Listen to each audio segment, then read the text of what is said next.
Hello everyone, कविता Hindi academy channel पर आपका स्वागत है। मैं आपके लिए मोस्ट इंपोर्टेंट क्वेश्चन लेके आई हूँ। प्लीज़ दोस्तों, आप मेरे चैनल को सब्सक्राइब कीजिए, वीडियो को लाइक कीजिए, दोस्तों के साथ शेयर कीजिए। ये क्वेश्चन जो है किसी न किसी पेपर में जरूर आए हुए हैं। इन क्वेश्चन जो है आपने पूरी वीडियो को अंत तक देखना है। सभी क्वेश्चन जो है आपके लिए मोस्ट इंपॉर्टेंट है और आपने जो है चैनल से जुड़ने के लिए चैनल को सब्सक्राइब करना है और सभी क्वेश्चनों को ध्यान से सुनना है और ध्यान से अच्छे से नोट करना है। क्वेश्चन स्टार्ट करते हैं। क्वेश्चन नंबर 1 है, कौन सा ग्रंथ ज्योतिष ग्रंथ है?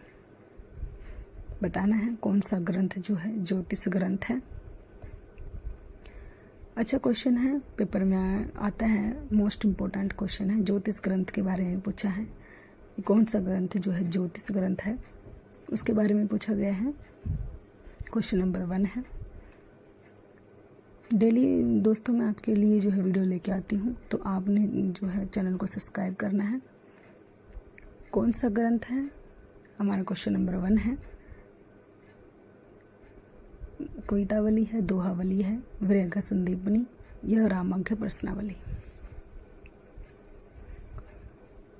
क्वेश्चन नंबर 1 है, इन ग्रंथ में से बताना है कौन सा ग्रंथ है। वो डी है, रामांक्य प्रश्नावली। क्वेश्चन नंबर 1 का डी आंसर रामांक्य प्रश्नावली एक ज्योतिष ग्रंथ है। यह आप अच्छे से याद रखोगे। तो ज्योतिष ग्रंथ है रामांक्य प्रश्नावली। क्वेश्चन नंबर 1 का डी आंसर है और ये तुलसीदास जी ने लिखा है, ये भी आप ध्यान रखोगे। तुलसीदास जी ने लिखा है इसको जो है, ये आप अच्छे से याद रखोगे, नोट करोगे आप इसको कि क्वेश्चन नंबर 1 का डी आंसर। क्वेश्चन नंबर 2 है, कौन वल्लभाचार्य का शिष्य नहीं है? परमानंद दास, कुमन दास, नंददास, सूरदास। तो वल्लभाचार्य के शिष्य कौन नहीं है? 4 वल्लभाचार्य के शिष्य थे और 4 जो है विठलनाथ जी के थे। तो इसमें से पूछा है वल्लभाचार्य जी के कौन से नहीं हैं, वो बताना है कौन से वल्लभाचार्य का नहीं है। तो सी नंददास। नंददास जी जो है विठलनाथ के जो है विठलनाथ जी के थे नंददास जी। और ये 3 जो है वल्लभाचार्य के शिष्य थे, परमानंद दास, कुमन दास और सूरदास। लेकिन नंददास जो है, क्वेश्चन नंबर 2 का राइट आंसर सी है, नंददास। क्वेश्चन नंबर 3, अष्टछाप में कौन सा कवि नहीं है? अष्टछाप में जो है कौन सा कवि नहीं आता? सुंदरदास, गोविंद स्वामी, कृष्णदास, सूरदास। तो अष्टछाप की परंपरा में जो है, अष्टछाप में जो है 8 कवियों का वर्णन है उसमें, तो कौन सा कवि जो उसमें नहीं आता? सुंदरदास। ए क्वेश्चन नंबर 3 का ए आंसर सुंदरदास नहीं आता। सुंदरदास जो है अष्टछाप में नहीं है, लेकिन बी, सी और डी ये तीनों आते हैं। ये आप अच्छे से याद रखोगे। अष्टछाप में जो है ये तीन आते हैं, गोविंद स्वामी, कृष्णदास और सूरदास। लेकिन सुंदरदास जी नहीं आते। ये आप अच्छे से याद रखोगे, नोट करोगे आप इसको। क्वेश्चन नंबर 3 का राइट आंसर ए है, सुंदरदास। क्वेश्चन नंबर 4 है, भक्तन को कहाँ सीकरी सो काम पंक्ति है? भक्तन को कहाँ सीकरी सो काम पंक्ति किसकी है? नंददास, सूरदास, कुंभनदास या सुंदरदास सॉरी। क्वेश्चन नंबर 4 है, मोस्ट इंपोर्टेंट पंक्ति है, पेपर में बार बार आती है ये पंक्ति, आप इसको अच्छे से याद रखोगे। भक्तन को कहाँ सिकरी सो काम, ये जो है किसने लिखी है? ये लाइनें जो है किसकी है? मोस्ट इंपोर्टेंट आपके लिए नोट कर देती हूँ। मोस्ट इंपोर्टेंट है ये क्वेश्चन, आपने इस क्वेश्चन को अच्छे से याद रखना है। भक्तन को कहाँ सिकरी सो काम, ये पंक्ति जो है किसकी है? तो कुंभन दास जी की है। क्वेश्चन नंबर 4 का सी आंसर। क्वेश्चन नंबर 5 है, अष्टछाप के किस कवि को जड़िया कहते हैं? जड़िया किस कवि को कहते हैं? और वो अष्टछाप में ही है, Govind Swami, Krishnadas, Nanddas, Chaturbhujdas. Question number 5 most important star बनाया है, पेपर में आता है ये क्वेश्चन, बार बार आता है, आप इसको अच्छे से रटोगे। अष्टछाप के किस कवि को जड़िया कवि कहते हैं? तो सी होगा, नंददास। नंददास जी को जो है जड़िया कवि कहते हैं, जड़िया कहते हैं, नंददास जी को कहते हैं। क्वेश्चन नंबर 5 का राइट आंसर सी है, नंददास। नंददास को जो है जड़िया कहते हैं। यह आप अच्छे से याद रखोगे, इसको अच्छे से नोट करोगे। क्वेश्चन नंबर 5 का सी आंसर है। और ये अष्टछाप में आता है, नंददास जी जो है अष्टछाप कवियों में आते हैं, नंददास जी। क्वेश्चन नंबर 6 है, कली कुटिल जीव निस्तार हित वाल्मीकि तुलसी भयो पंक्ति किसकी है? ये पंक्ति बतानी है किस कवि ने लिखी है। चतुर्भुज दास, नाभादास, कृष्णदास, अगरदास, ये पंक्ति जो है किसकी है। क्वेश्चन नंबर 6, कलि कुटिल जीव निस्तार, हित वाल्मीकि तुलसी भयो, पंक्ति जो है किसकी है।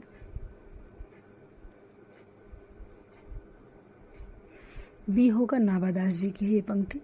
क्वेश्चन नंबर 6 का राइट आंसर बी है, नाभादास जी की है ये पंक्ति। आप अच्छे से याद रखोगे इसको, नाभादास जी की है ये पंक्ति जो है। कलि कुटिल जीव निस्तार, हित वाल्मीकि तुलसी भयो, ये पंक्ति जो है नाभादास जी की है। अगला क्वेश्चन देखते हैं। उनका सारा काव्य समन्वय की विराट चेष्टा है, पंक्ति है किसकी है ये पंक्ति। ये पंक्ति जो है किसने लिखी है। भारतेंदु हरिश्चंद्र, हजारी प्रसाद द्विवेदी, महावीर प्रसाद द्विवेदी, आचार्य रामचंद्र शुक्ल।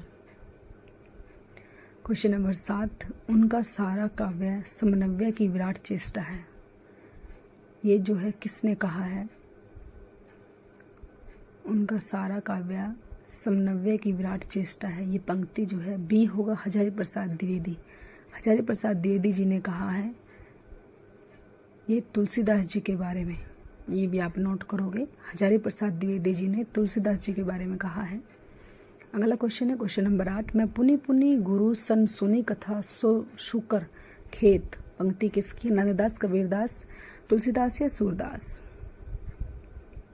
क्वेश्चन नंबर 8 है हमारा, मैं पुनि पुनि गुरु सन सुनी कथा सो शुकर खेत, पंक्ति किसकी है। ये पंक्ति बतानी है किसकी है। तुलसीदास जी की है ये पंक्ति। क्वेश्चन नंबर 8 का राइट आंसर सी है, तुलसीदास। तुलसीदास जी ने लिखी है ये पंक्ति, ये भी आप अच्छे से याद रखोगे। मैं पुनि पुनि गुरु सन सुनी कथा सो सूकर खेत। क्वेश्चन नंबर 9, सूरसागर में कितने स्कंद हैं। सूरसागर में जो है कितने स्कंद हैं। 15 हैं, 12 हैं, 14 हैं या 10 हैं। तो क्वेश्चन नंबर 9 हमारा, सूरसागर में कितने स्कंद, तो 12, बी आंसर होगा 12 स्कंद है सूरसागर में। सूरसागर में जो है 12 स्कंद है, सूरदास जी ने लिखा है ये। क्वेश्चन नंबर 10, कविता करके तुलसी न लसई, किसका कथन है। कविता करके तुलसी न लसई, रामचंद्र शुक्ल, गुलाब राय, हरियोद, डॉक्टर जैनेन्द्र। तो क्वेश्चन नंबर 10 हमारा मोस्ट इम्पोर्टेंट कथन है, पेपर में आता है ये कथन। कविता करके तुलसी ने लसई, किसका है ये कथन, ये भी आप अच्छे से याद रखोगे। तो हरियोद जी का है ये। क्वेश्चन नंबर 10 का राइट आंसर सी होगा, हरियोद जी। हरियोद जी का कथन है ये, कविता करके तुलसी ने लसई। क्वेश्चन नंबर 11, तुलसी को बुद्ध देव के बाद सबसे बड़ा लोकनायक किसने कहा। मोस्ट इम्पोर्टेंट क्वेश्चन आपके लिए नोट कर दिया है, पेपर में आया हुआ क्वेश्चन है, आगे भी आ सकता है। रामचंद्र शुक्ल ने, महावीर प्रसाद द्विवेदी ने, हजारी प्रसाद द्विवेदी ने, जॉर्ज ग्रियर्सन ने। तो क्वेश्चन नंबर 11 है हमारा, तुलसी को बुद्ध देव के बाद सबसे बड़ा लोकनायक किसने कहा है। किसने कहा है तुलसीदास जी के बारे में ये बातें, ये बताना है किसने कहा है। क्वेश्चन नंबर 11 हमारा मोस्ट इम्पोर्टेंट क्वेश्चन है, पेपर में बार बार आता है ये क्वेश्चन, आपने अच्छे से याद रखना है इस क्वेश्चन को। तो डी होगा, जॉर्ज ग्रियर्सन। क्वेश्चन नंबर 11 का राइट आंसर डी है, जॉर्ज ग्रियर्सन। जॉर्ज ग्रियर्सन ने तुलसीदास को बुद्ध देव के बाद सबसे बड़ा लोकनायक कहा, यह आप याद रखोगे। क्वेश्चन नंबर 11 का डी आंसर। क्वेश्चन नंबर 12, तुलसी ने ज्ञान द्वीप प्रसंग का वर्णन किया है, किसमें किया है। उत्तरकांड, लंका कांड, अरण्य कांड या किष्किंधा कांड। कौन से कांड में जो है तुलसीदास जी ने ज्ञान द्वीप प्रसंग का वर्णन किया है, उस कांड का नाम बताना है। क्वेश्चन नंबर 12, ये भी मोस्ट इम्पोर्टेंट क्वेश्चन है, पेपर में आया हुआ क्वेश्चन है ये भी।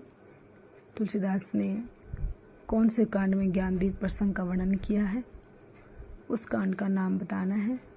ए होगा उत्तरकांड, वो आप याद रखोगे कौन सा कांड है, वो उत्तरकांड है। उत्तरकांड में ही इन्होंने ज्ञानदीप प्रसंग का वर्णन किया था तुलसीदास जी ने। क्वेश्चन नंबर 13, मीराबाई के गुरु कौन थे?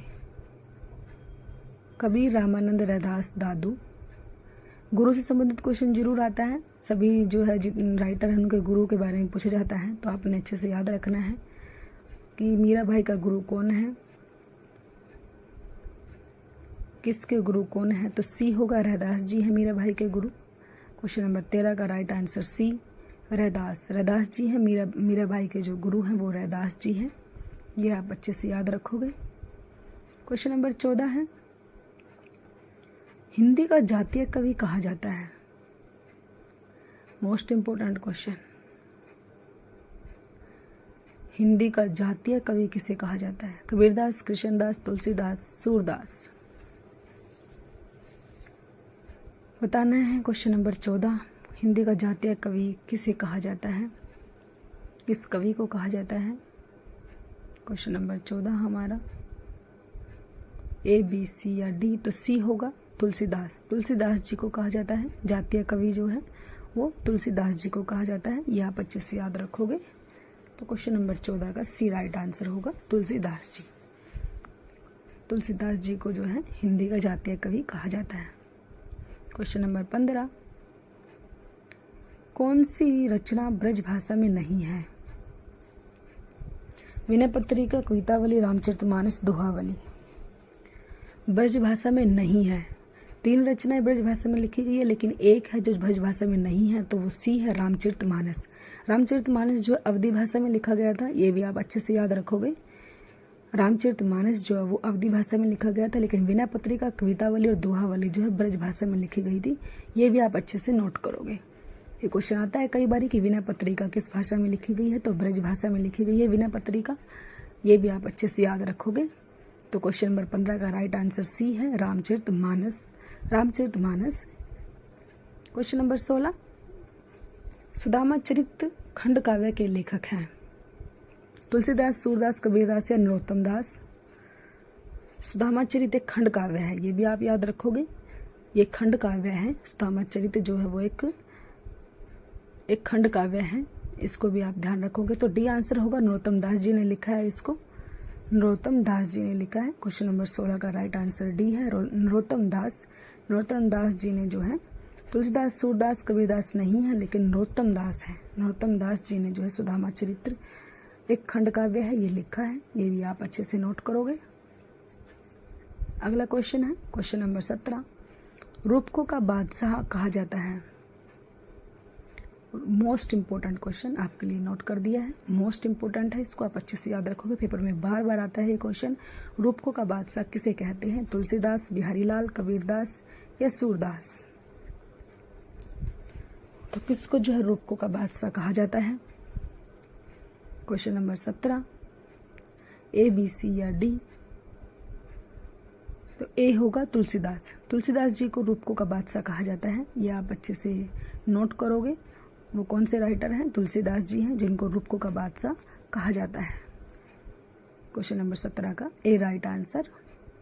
मोस्ट इंपोर्टेंट है ये क्वेश्चन, बार बार कह रही हूँ मैं ये, क्योंकि ये क्वेश्चन पेपर में बार बार आता है, इसलिए मैं आपको बोल रही हूँ।